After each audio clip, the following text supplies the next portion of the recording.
kemarahan yang meluap-luap. Kadang-kadang dia marah sembarang. Pukul meja, banting kursi, banting ini organ, lempar TV. Padahal TV belum lunas. Sebentar dia menangis, makanya kalau marah itu tahan-tahan. Dibanting semua baru. Ternyata itu TV sebelum lunas lagi itu pinjam orang pun di sebelah. Nah, itu kita tambah masalah. Makanya nasihat kalau marah tahan-tahan.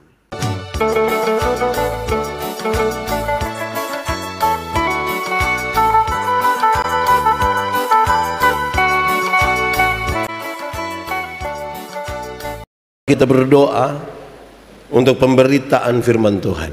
Mari berdoa. Ya Tuhan Allah, kami mohon kepadamu, kuatkanlah dan teguhkanlah iman kami, supaya waktu di mana kami belajar firman Tuhan, biar ini menjadi waktu terbaik bagi kami. Kami mohon Tuhan oleh kekuatan Roh Kudus-Mu, kami diajarkan untuk mengerti, kami dimampukan untuk melakukan apa yang harus kami lakukan sebagai bagian dari pesan-pesan firman Tuhan hari ini. Tuhan jauhkan semua penggoda pencobaan, baik di dalam kami ataupun di sekitar kami. Biar di dalam damai sejahtera-Mu kami belajar firman Tuhan. Kami rindu pada firman-Mu. Berfirmanlah bagi kami Tuhan. Di dalam nama Yesus firman yang hidup itu kami berdoa. Amin. Bapak Ibu saudara-saudara yang dikasihi dalam Tuhan kita, hari ini tema yang ditetapkan oleh Majelis Sinode Gemit adalah hidup dalam pimpinan Roh Kudus. Pembacaannya terambil dari Galatia pasal 5 ayat 16 sampai ayat yang ke-26. Surat Galatia pasal 5 ayat 16 sampai ayat yang ke-26. Hidup menurut daging atau roh.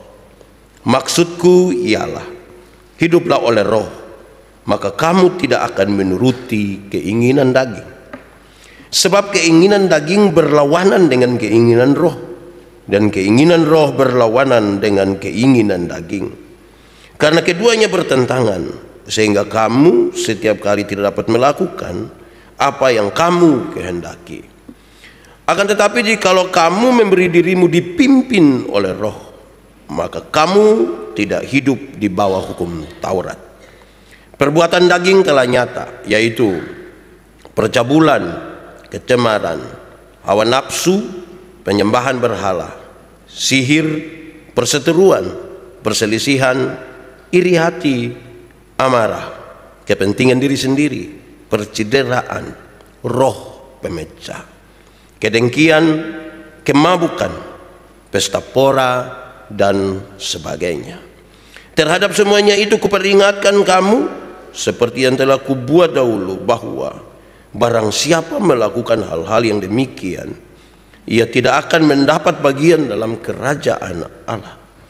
Tetapi buah roh ialah kasih, sukacita, damai sejahtera, kesabaran, kemurahan, kebaikan, kesetiaan, kelemah lembutan, penguasaan diri. Tidak ada hukum yang menentang hal-hal itu. Barang siapa menjadi milik Kristus Yesus, ia telah menyalibkan daging dengan segala hawa nafsu dan keinginannya. Jikalau kita hidup oleh roh, baiklah hidup kita juga dipimpin oleh roh. Dan janganlah kita gila hormat, janganlah kita saling menantang dan saling mendengki. Demikian firman Tuhan. Berbahagia setiap orang yang mendengar firman, memelihara dan melakukan dalam hidup setiap hari. Haleluya. Haleluya, haleluya, haleluya. Bapak Ibu saudara-saudara, shalom. Agak kuat sedikit. Shalom. Saudara-saudara, kita mulai dari sebutan. Ini sudah biasa saudara dengar, tapi mesti yang jelas. Pantekosta atau Pentakosta? Pantekosta atau Pentakosta? Ah, itu sudah. Penta, jangan pante. Kalau pante itu di Oetune. Sebutannya adalah Pentakosta, hari yang ke-50. Di hari yang ke-50 setelah kebangkitan Tuhan Yesus ada pencurahan Roh Kudus, dan hari ini kita merayakan itu. Tema yang ditetapkan oleh Majelis Sinode itu hidup dalam pimpinan Roh Kudus, dengan maksud supaya setelah kita mendengarkan pemberitaan firman Tuhan hari ini dalam perayaan Pentakosta ini, saudara, kita menyelidiki hidup kita. Apa memang kita dituntun oleh roh atau kita dituntun oleh daging? Keinginan daging atau keinginan roh? Supaya kalau kita hidup di dalam keinginan daging, dituntun oleh keinginan daging, mestinya kita kembali kepada yang benar, yaitu roh. Saudara-saudara, karena itu di bagian paling pertama saya ingin mendefinisikan lebih dahulu. Kalau roh berarti lawannya daging. Daging itu seperti apa, saudara? Di dalam Alkitab ketika berbicara tentang daging, kedagingan, keinginan daging, maka daging itu adalah gambaran tentang kehidupan jasmani dari manusia. Setiap kali berbicara tentang daging, kita bicara tentang kehidupan jasmani dari manusia. Tidak ada yang salah toh kalau kita hidup dalam urusan jasmani, tidak ada yang salah. Tapi keinginan yang menuntut kita itu yang nanti sebentar kita renungkan lebih. Gambaran tentang kekuatan dan kearifan manusia. Waktu bicara tentang daging, dia bukan saja bicara tentang jasmani, tapi dia bicara tentang kekuatan dan kearifan manusia. Semua yang ada dari manusia, baik kekuatan, baik kearifan manusia. Nah, itu kedagingan. Atau saudara-saudara, daging itu berkaitan dengan gambaran tentang sifat manusia yang jahat dan penuh dosa. Waktu bicara tentang daging, kita bicara dengan sifat-sifat manusia yang penuh dengan kejahatan dan penuh dengan dosa. Lalu apa itu roh? Apa itu keinginan roh? Roh itu berkaitan dengan roh Allah, roh Tuhan. Dan ini sangat mengacu terhadap Roh Kudus. Jadi bicara tentang roh, hidup yang dituntun oleh Roh Kudus.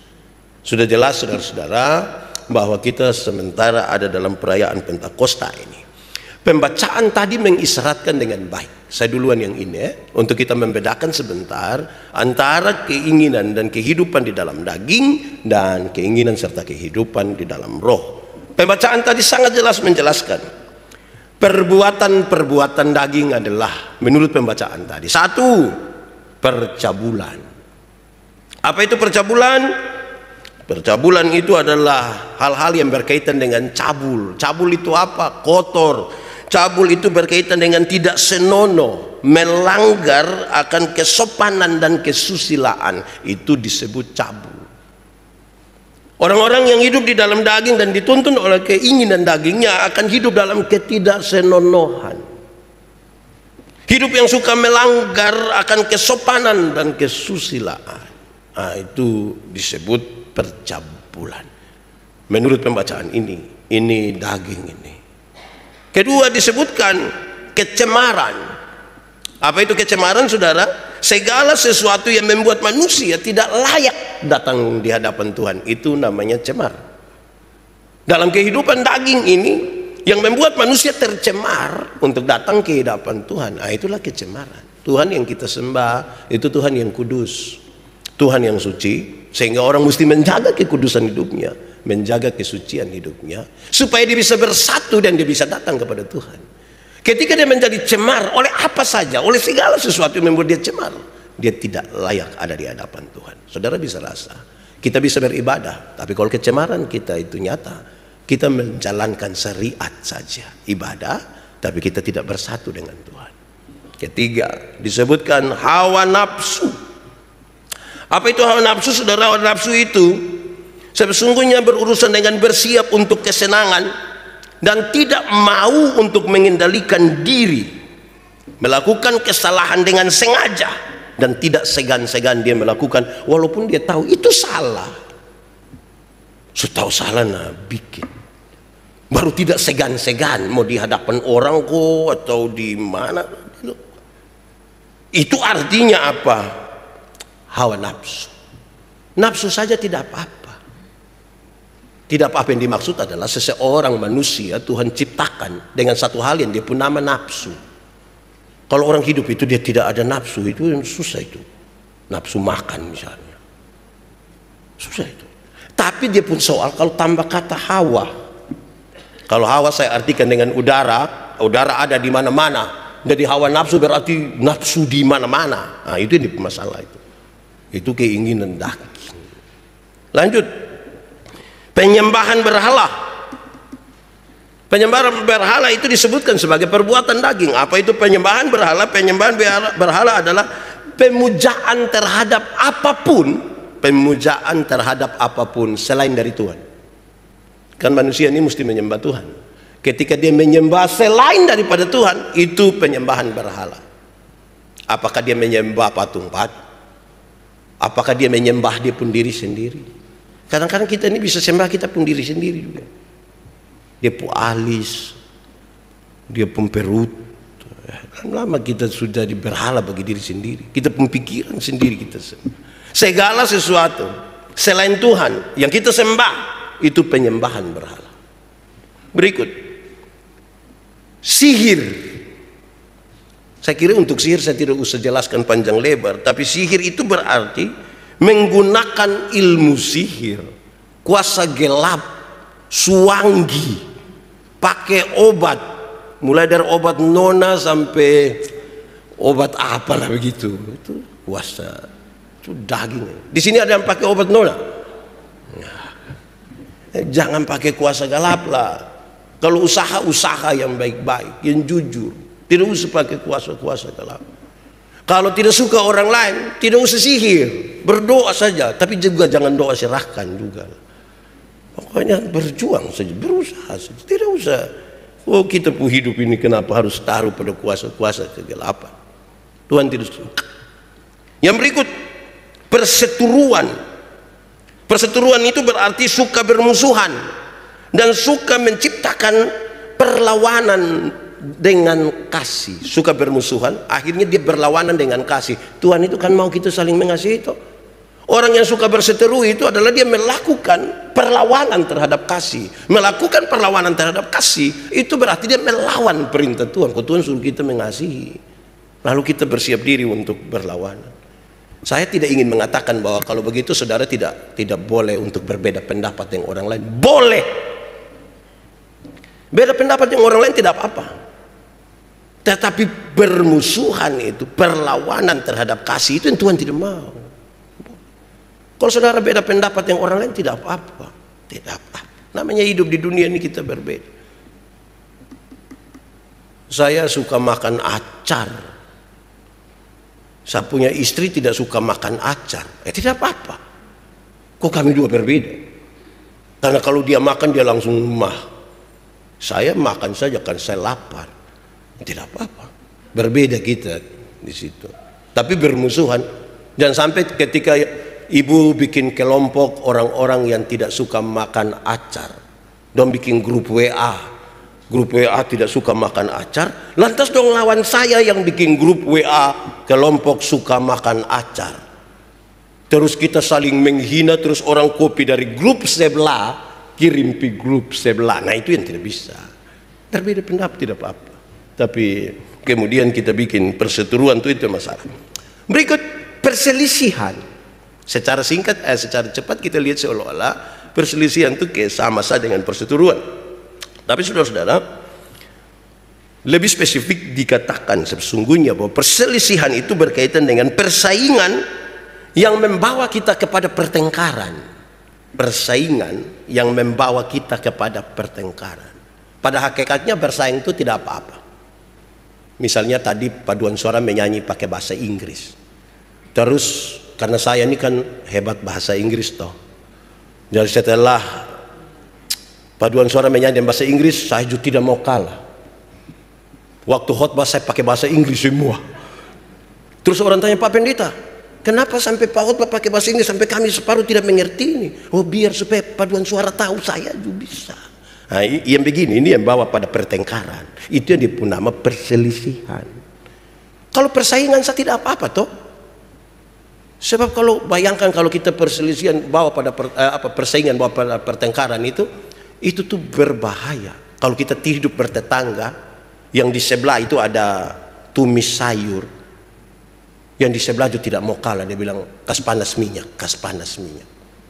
Setelah minyak panas, anak-anak dong kasih tahu mama bawang tidak ada. Terus Mam Tobin sudah percik-percik air juga tidak apa-apa, sudah ini lama-lama baku bunuh ini gara-gara ini. Itu keinginan daging. Lanjut, pembacaan tadi sebutkan iri hati. Hidup itu jangan iri hati, itu kehidupan daging sekali. Iri hati itu, saudara, adalah keinginan untuk melebihi seseorang, bahkan dengan menginginkan apa yang bukan menjadi miliknya sendiri. Itu iri hati. Iri hati itu berkaitan dengan keinginan untuk melebihi seseorang. Jadi tidak mau orang lain lebih. Dia ingin lebih dari seseorang dengan menginginkan apa yang bukan menjadi miliknya. Bukan dia pemilik, tapi dia menginginkan itu supaya dia bisa lebih dari orang lain. Nah, itu iri hati. Iri hati. Saya suka pakai definisi lain. Iri hati ialah lebih baik saya rugi asal engkau rugi lebih banyak daripada saya untung, tapi saudara untung lebih banyak. Itu hari saya pakai contoh begini. Ada dua orang yang sama-sama suka iri hati, dorang dua berdoa kepada Tuhan. Karena Tuhan tahu dorang dua suka iri hati, Tuhan suruh malaikat datang. Karena kamu dua suka iri hati, maka satu saja yang berdoa, yang satu tidak usah berdoa. Tapi yang berdoa ini dia minta apa? Yang tidak berdoa akan dapat 2 kali lipat. Jadi kalau yang berdoa dia minta motor 1, yang tidak berdoa akan dapat motor 2. Di antara kamu dua siapa yang berani berdoa? Woi, dua-dua tidak mau. Ini bahaya. Akhirnya karena dua tidak mau, tarik lot. Waktu tarik lot, saya yang harus berdoa. Ini saya pikiran ini. Kalau saya minta kaya, nanti kau Paul lebih kaya. Wah, saya bahaya. Akhirnya saya berdoa, Tuhan, tolong kasih saya mata buta 1. Kalau saya mata buta 1, kau Paul buta berapa? Buta 1 rugi kau tidak? Buta 1 rugi kau tidak? Rugi. Tapi lebih senang lihat orang buta 2 toh. Itu yang dia punya nama iri hati. Saya rugi asal engkau rugi lebih banyak. Pulang gereja ada orang bawa motor lari hampir tabrak kita kaget, sili lewat 20 meter dia jatuh. Brrr, kita bilang apa? Mampus. Picek kita pembapa yang jatuh. Senang sekali lihat orang susah dan susah sekali lihat orang senang. Itu iri hati itu. Lanjut, amarah. Menurut pembacaan tadi, amarah itu perbuatan daging. Amarah itu apa? Amarah itu sangat berkaitan dengan kemarahan yang meluap-luap. Kadang-kadang dia marah sembarang, pukul meja, banting kursi, banting ini organ, lempar TV, padahal TV belum lunas. Sebentar dia menangis, makanya kalau marah itu tahan-tahan, banting semua baru. Ternyata itu TV sebelum lunas lagi itu pinjam orang pun di sebelah. Nah, itu kita tambah masalah. Makanya nasihat kalau marah tahan-tahan. Misalnya ada orang yang tadi sudah buta 2 itu, dia terlalu marah, dia angkat dia kacamata banting. Terus orang panggil dia, mari makan sudah. Dia jalan ke mana coba? Dia setengah mati. Makanya kalau marah tahan-tahan.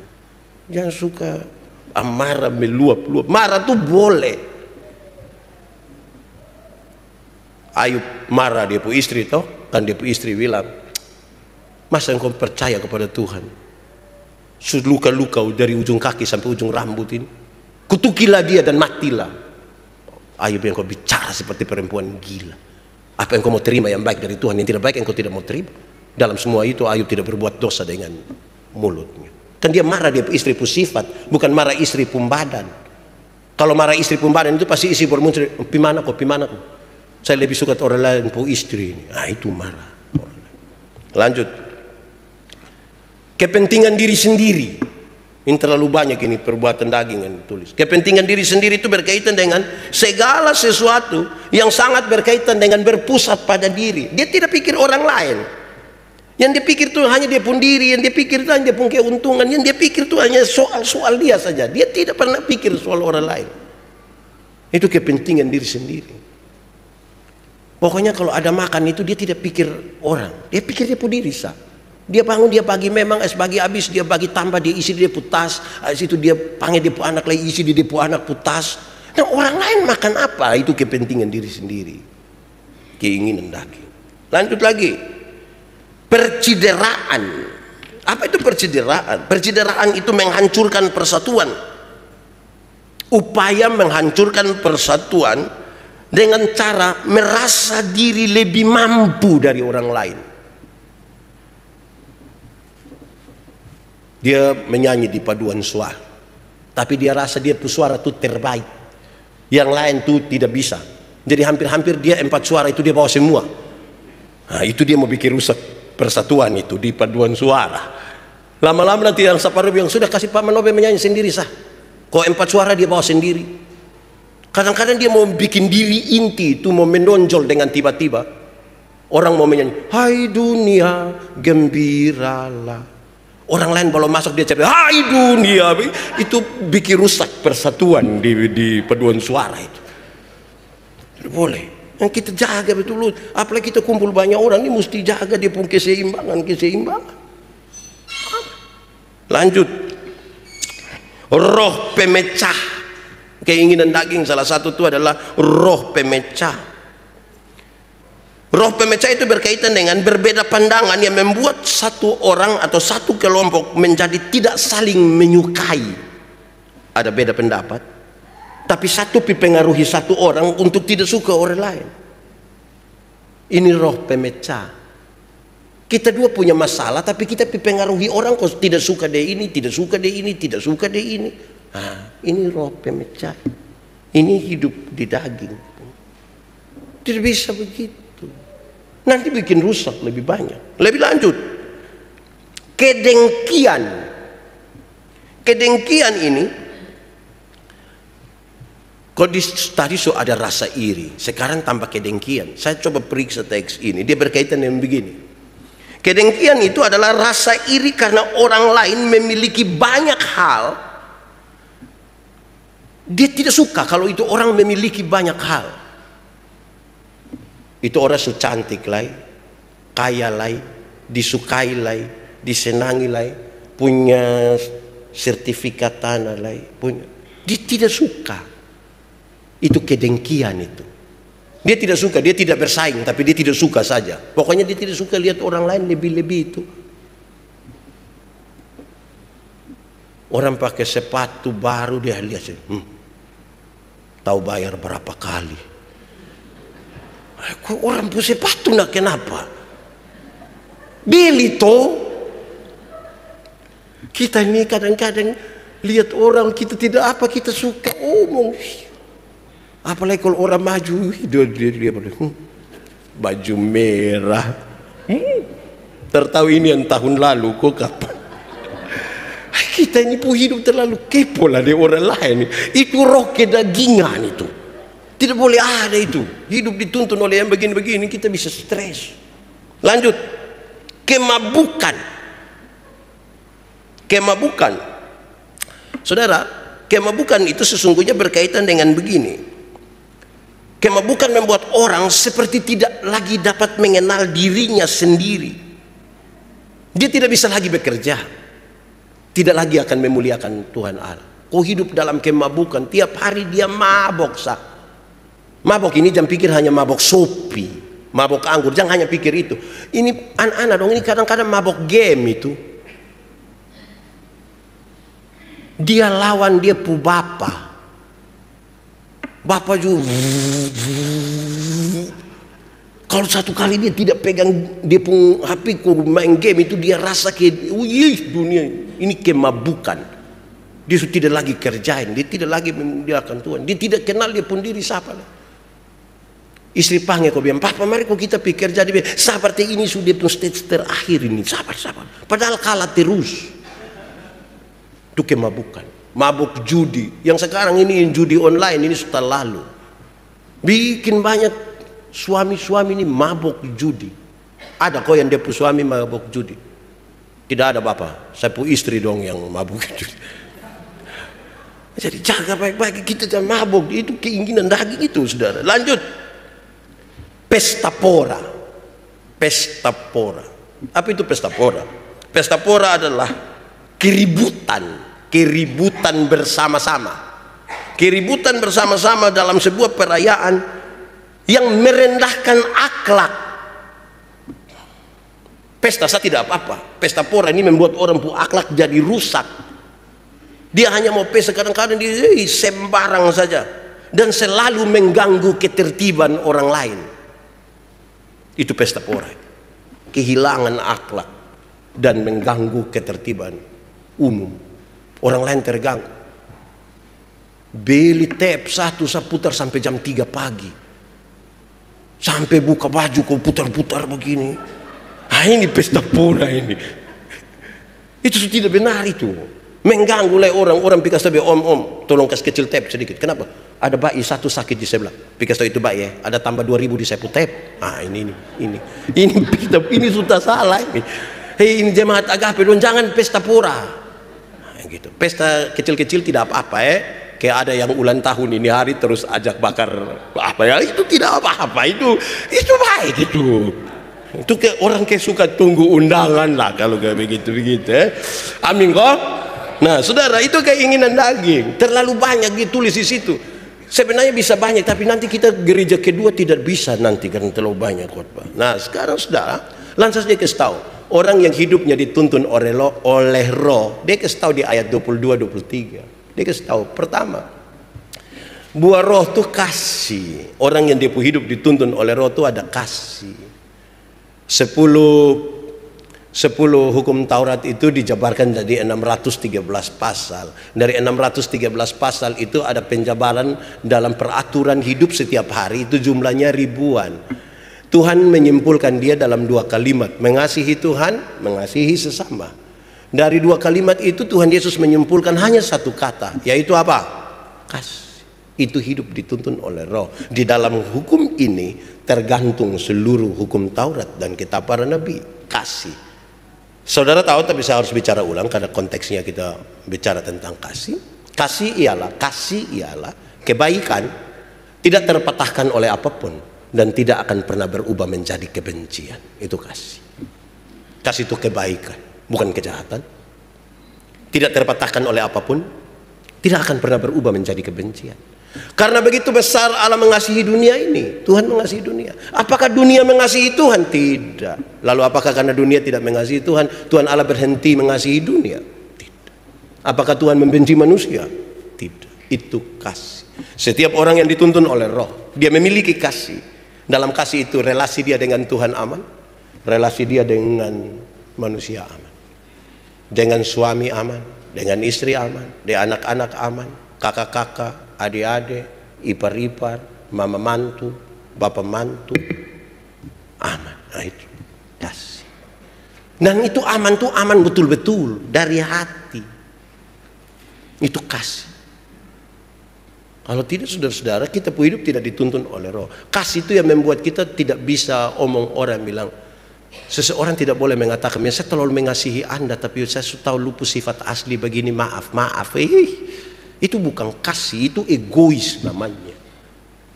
Kalau hanya bisa mengasihi orang yang mengasihi engkau, apakah jasamu? Saya suka pakai perbandingan ini, perbandingan dengan ibu-ibu yang melahirkan. Ibu-ibu kan sakit melahirkan. Ibu-ibu sakit melahirkan, suami tidak tolong toh. Suami hanya dari luar kau bilang Yesus, tapi tidak tolong.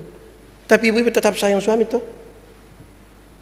Su bilang Yesus lagi, dia bayangkan kira-kira ini anak muka ke siapa? Kan paling-paling. Ini anak-anak donju, ibu-ibu dong, bapak-bapak dong gendong. Jam 2 pagi juga tetap gendong. Mama bapak pun jam tidur, anak-anak pun jam bangun, anak-anak pun jam tidur, mama bapak pun jam bangun. Ini orang dong tua dong tidak tidur gara-gara ini anak dong. Besok-besok orang tua sakit sedikit, saya suruh datang jaga, sendon dong bakal lagi yang mama dan bapak tidak ada anak lagi, hanya saya. Kenapa kasih hidung? Kenapa kasih tengah sertifikat kasih dorang? Kasih. Orang tua aja setengah mati anak-anak dorang bicara. Mama, papa. Anak dong mulai lancar bawa omong. Dong ada suka bawa omong dan dong pun bapak mama. Dong lebih suka bawa omong dan dong pun kawan. Kenapa harus kasih makan dorang? Kalau dong tidak suka bawa omong dengan kita, kenapa kasih makan dorang? Kasih. Tidak terpatahkan. Ajar dong jalan satu-satu langkah, tate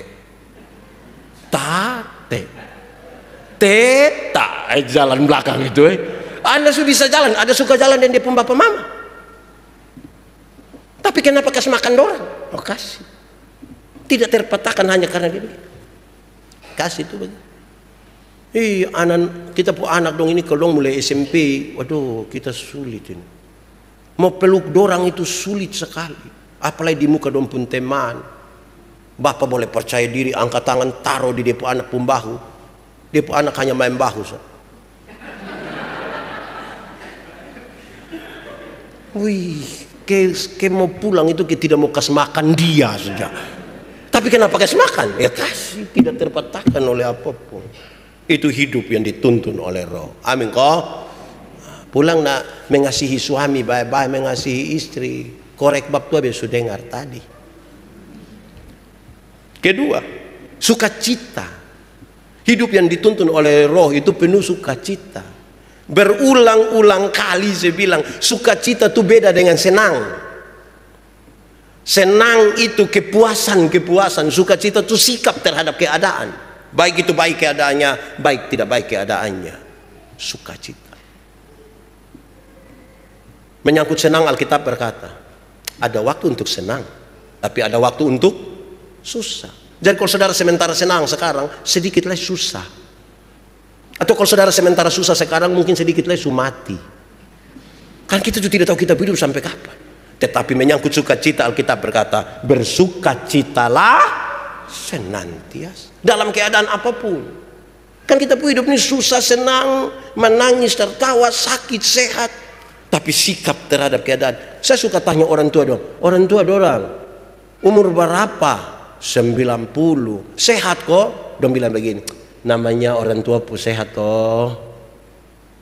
Kalau dia sampai omong begitu, dia sadar benar itu ada asam urat itu. Ada kolesterol itu, tapi dia bersuka cita. Namanya orang tua pun sehat toh. Gitu. Bukan baru asam urat sedikit langsung mati sudah Yesus, aduh Tuhan mati sudah, aduh. Itu lama-lama kita meninggal dunia itu. Jadi sikap terhadap keadaan itu penting toh. Amin kok. Saya baru urus satu orang masalah kemarin. Wih, dia bilang bapak mati sudah. Karena saya diusir di segala macam di om sebe. Oh, jadi dunia sudah berakhir. Belum bapak tapi nah itu yang belum itu nah. Jangan terlalu. Jaga dulu kita punya hati supaya penuh dengan sukacita. Jaga kita punya hati dan segala kewaspadaan toh, karena di sanalah terpancar hidup. Ketiga, apa lagi? Damai sejahtera. Damai sejahtera itu segala sesuatu yang mendatangkan kebaikan bagi umat manusia. Damai sejahtera. Segala sesuatu yang mendatangkan kebaikan bagi manusia itu tidak semuanya manis. Kadang-kadang pahit. Saya pernah bilang pada saudara, kalau kita sakit gigi, saudara pernah rasa sakit gigi atau tidak? Artis yang cipta dan menyanyi itu lagu yang lebih baik sakit hati daripada sakit gigi. Itu kan dia belum pernah rasa. Sakit gigi itu kita tikam kepala di bawah, kaki di atas. Malam tidak bisa tidur. Orang menyanyi di sebelah kita tersinggung di sini. Terus dalam keadaan sakit itu siapa yang berani kunyah atau kumur air gula? Kenapa kumur air gula sakit gigi? Biar supaya ulat senang bapak dia. Tidak. Untuk kesembuhan obatnya bisa pahit. Untuk mendatangkan kebaikan. Dia obat kadang-kadang pahit. Ada orang yang dia menjalani sebuah kehidupan dalam semacam berat sekali, baru terakhir dia bilang, Pak Pendeta, saya baru mengerti. Oh, selama ini tidak mengerti. Ada hal yang tapi dia mendatangkan kebaikan. Kesabaran. Apa itu kesabaran? Kesabaran sangat berkaitan dengan bertekun dan bertahan sampai menang. Itu dia nama sabar. Sabar itu bukan sekedar menunggu waktu habis. Tahu pendeta lagi berapa menit ini. Itu bukan sabar. Ini baru poin keempat. Buah roh ada 1, 2, 3. Oh, itu bukan sabar. Sabar yang dimaksud adalah ketekunan, terus berjuang, tetap betul-betul bertahan sampai jadi pemenang. Itu sabar. Pak, Waktu saya mulai kerja awal-awal tuh orang hina-hina saya, Pak. Pak, waktu saya mengalami kejatuhan itu, Pak, orang omong saya, wih, dengar telinga ju panas, Pak. Tapi saya sabar, saya terus bekerja. Begitu toh, sabar. Itu hidup yang dituntun orang oleh roh. Bukan tidak sabar. Berikut, ini saya mesti cepat-cepat karena itu jam.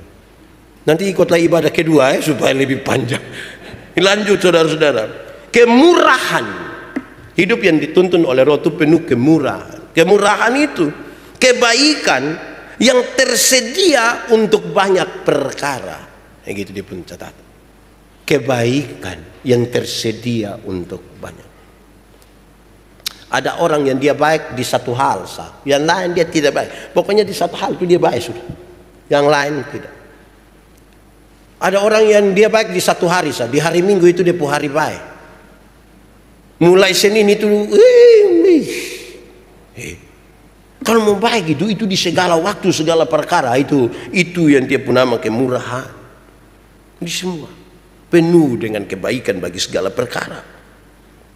Lanjut, kebaikan. Apa itu kebaikan? Kebaikan respon.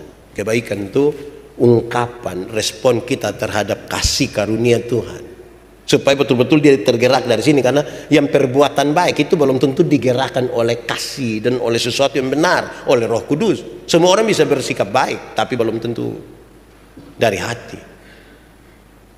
Kebaikan itu respon terhadap kasih karunia. Semua orang yang sadar bahwa Tuhan telah mati bagi dia, bangkit bagi dia, naik ke surga bagi dia, menyediakan surga bagi dia. Aduh Tuhan, terima kasih. Ini yang bisa saya buat sebagai ungkapan syukur terhadap kasih karunia. Nah, itu kebaikan. Sebab kalau kita tidak begitu, yang kelihatan baik belum tentu dibangun di atas kebaikan. Di hati yang digerakkan oleh roh, belum tentu. Apalagi kesetiaan. Kesetiaan itu berarti tetap kepada janji. Kalau saudara pernah berjanji, saudara mesti setia. Harus. Kesetiaan itu bukan proses satu hari. Kesetiaan itu proses terus menerus. Dari satu hari, besok, lusa, tula, ada tantangan, hampir-hampir mau jatuh. Kita mau belajar setia. Tetap kepada janji. Kadang-kadang orang semua meninggalkan janji itu, tapi saya mau belajar setia pada janji. Nah, itu setia. Apalagi janji itu selalu melibatkan pihak lain. Berjanji bagi diri sendiri, berjanji bagi Tuhan, berjanji bagi orang lain. Belajar untuk tetap kepada janji. Saudara mesti begitu, supaya kita jangan terkesan hanya janji-janji sah. Janji-janji tinggal janji. Ke lagu dulu sah. Lanjut, kelemah lembutan. Saya harus mengatakan kembali, kelemah lembutan itu terdiri dari dua kata, lemah dan disambung menjadi kelemah lembutan. Walaupun kami suami-suami di NTT ini biasanya hanya sampai lemah saja, lembut tidak. Ketika dia lemah baru dia mengerti kelembutan. Kalau sakit, kalau mau mati itu tiba-tiba dia pun lembut. Dia akan bilang, Mama terbaik. Tuhan tidak salah. Tuhan sayang Papa melalui Mama. Itu kalau dia ada lemah. Wih, tapi kalau dia ada kuat-kuat itu dia pun mas parah ini. Elhana tahu kata mas parah? Hana bagus sudah cari tahu. Mas parah gitu, woi, nah, itu mas parah. Kelemah lembutan itu bukan berarti omong pelan-pelan, bikin kayak ayu-ayu kau bilang maaf, saya pun kaki lu injak. Itu bukan kelemah lembutan. Kelemah lembutan bukan itu. Kelemah lembutan itu bukan jalan permisi-permisi yang tangan duluan kau bilang. Kelemah lembutan bukan itu. Kelemah lembutan itu titik paling tengah antara benar-benar marah dan benar-benar tidak marah, supaya orang marah pada waktu yang tepat dan tidak marah sembarang. Itu hidup yang dituntun oleh roh. Jadi dia tetap kritis terhadap sebuah persoalan. Kalau marah-marah, tapi tidak marah sembarang, apalagi berlama-lama, apalagi sampai matahari terbenam, apalagi orang Sumatera itu dia masih marah. Tidak bisa. Itu hidup tidak dituntun oleh roh, itu oleh kemarahan tadi. Penguasaan diri. Penguasaan diri itu apa? Orang yang tahu dia pun tujuan kemana, itu menguasai diri. Kalau saya mau pergi ke El Tari, ke gereja Anugerah, saya keluar di sini, di depan ini saya sudah beri tawaran belok kiri atau belok kanan. Orang yang kuasai diri tidak, saya belok kiri. Pas sampai situ, majelis dong ada berkumpul di situ, Pak Pendeta, taman kok? Tidak, saya mau pulang ke sana. Itu kuasai diri. Sampai di simpang di Komdak, saya diberi tawaran di Mercusuar, pi Air Nona, pi El Tari. Saya mulai pikir, pi mertua ko, pi istri. Air Nona kan mertua, Anugerah istri. Di dekat Mercusuar itu tahu siapa pu istri. Ini kita diberi tawaran ini, jadi kita ambil keputusan. Tadi mau pi mana? Begitu. Ini saya itu kuasai diri, tahu tujuan mau pi mana, tahan diri. Misalnya ini yang merah-merah dong, ini penyanyi dong ini. Tujuan saya mau menyanyi ini mau memuliakan Tuhan. Terus dalam latihan ada kurang-kurang beres sedikit. Tidak, saya pun tujuan ini saya kuasai diri. Kalau dia tidak kuasai diri, itu yang sedikit-sedikit persetan. Persetan terdiri dari dua suku kata, yaitu par dan setan. Par itu artinya teman dekat, sohib, besti. Itu par. Dan setan yang artinya ya setan. Jadi kalau par setan berarti teman dengan setan. Bestinya setan. Jadi kuasai diri. Dia tahu dia mau pergi kemana. Ada teori tentang kesuksesan bilang begini. Orang yang sukses itu dia tahu dia datang dari mana, dia mau pergi kemana, dan dengan cara apa dia pergi ke situ. Itu sukses. Dalam semuanya itu penguasaan diri menjadi penting. Saudara, lalu catatan ini saya hanya mau baca ulang saja, cepat-cepat ya. Kalau mau saudara mau tambah, ikut gereja kedua.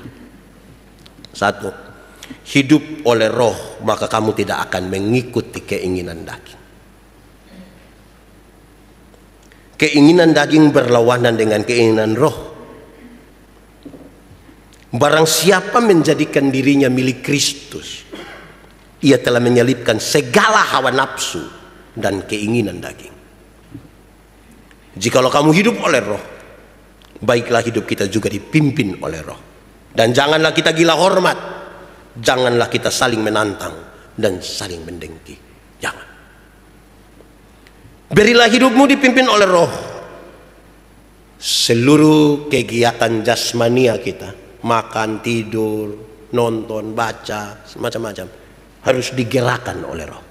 Supaya kita berbeda dengan orang-orang yang tidak dituntun oleh roh.